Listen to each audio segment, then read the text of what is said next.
Hilltop Africa, a rallying point for the emergence of a new Africa.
Good morning and welcome to News Track. I'm Melinda Akinami and these are the stories and reports we're tracking at this hour.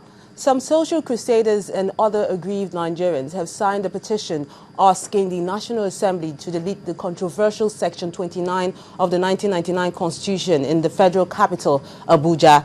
At a rally which is also scheduled to hold in several parts of the country, the group says it hopes to get at least 2 million signatures that will be submitted to the state houses of assembly, showing the negative impact of endorsing the controversial clause. According to the activists, the section encourages child marriage.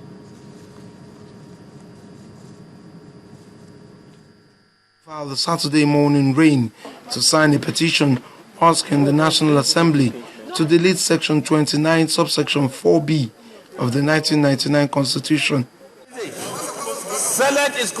Section 29 of the 1999 Constitution allows citizens who are of age to renounce Nigerian citizenship if they wish. For that purpose, the Constitution says 18-year-olds and above shall be considered to be of age. In addition, a woman or girl who is married shall also be considered to be of age, a section that could be interpreted to imply that even a day-old child, once married, shall be considered to be of age. This section has always been in the Constitution. The Senate Constitution Review Committee had proposed that the definition be deleted to exclude married girls under 18 years from being able to denounce Nigerian citizenship. However, there were arguments against the deletion, which has raised dissenting voices.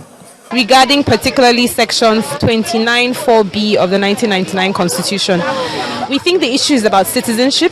We're worried about the fact that Nigerians seem to be distracted about the religious angle that was brought in by Senator Yerima. But the bottom line is citizenship should be gender neutral.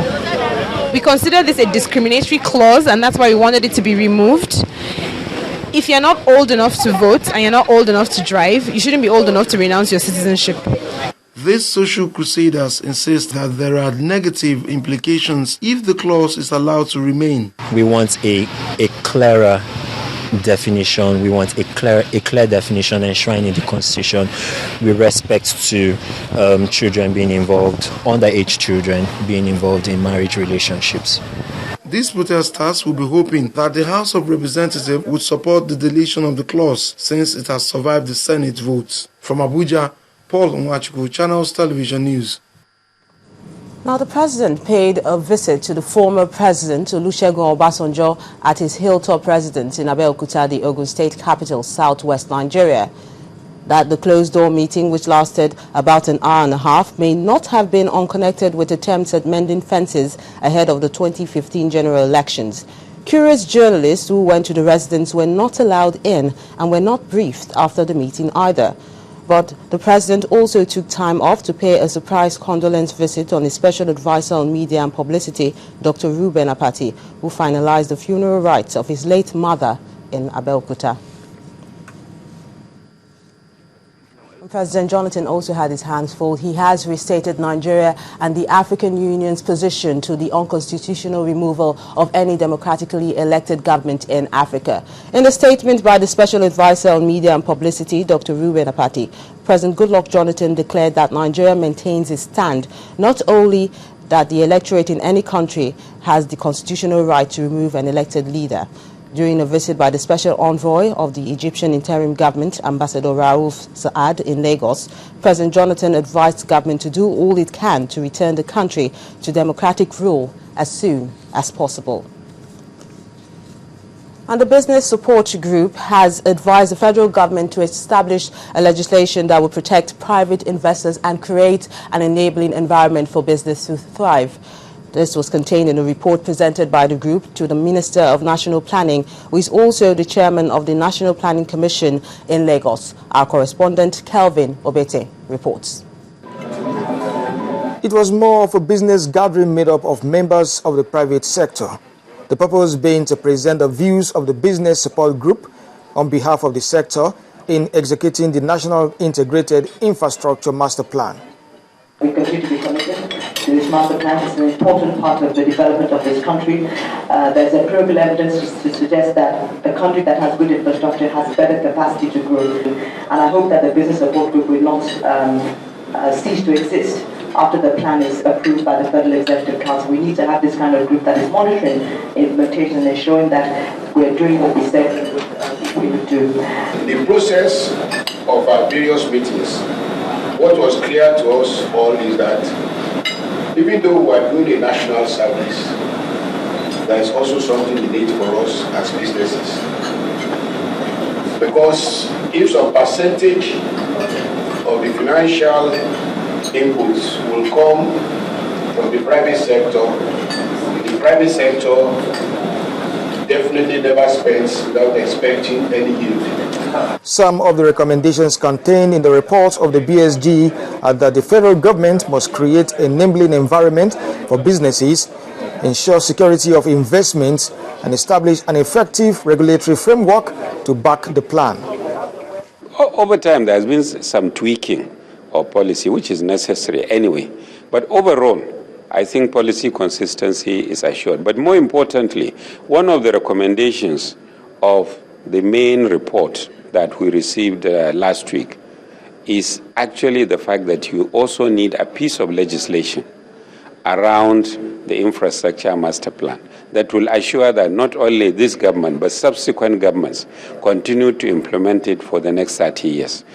The National Integrated Infrastructure Master Plan is a 30-year scheme introduced by the federal government to accelerate infrastructure development in the country with focus on core sectors including energy, transport, housing, water, agriculture, mining, ICT, vital registration, security, and social infrastructure. It is hoped that the federal government will make judicious use of the recommendations to address the infrastructural challenges of the country and lay a sound basis for planned, continuous, and stable policy framework. Kelvin Obetin, Channels Television News.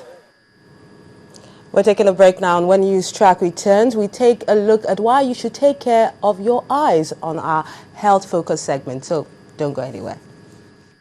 In every society, young people stand in the vanguard of sustained change. Creation, existence, history, and civilization are the very result of an exchange of ideas. The cultural forces, systems, and our very lives depend largely on an active negotiation of our shared reality. Nigeria's present and its future thus depends on her young and vibrant generation. The discourse for that reality begins here. Join the ongoing conversation on Rubbing Minds every Sunday at 3 p.m. on Channels TV or on channelstv.com. Follow the conversation online on www.yniger.com/rubbing-minds and on Twitter @YNigerTV with the hashtag Rubbing Minds. With your host, Ebuka Obi Uchendu, a YTV production in conjunction with Channels Television. Investigating, exposing, uncovering, reporting, hard-hitting interviews. Sunrise Daily only on Channels Television.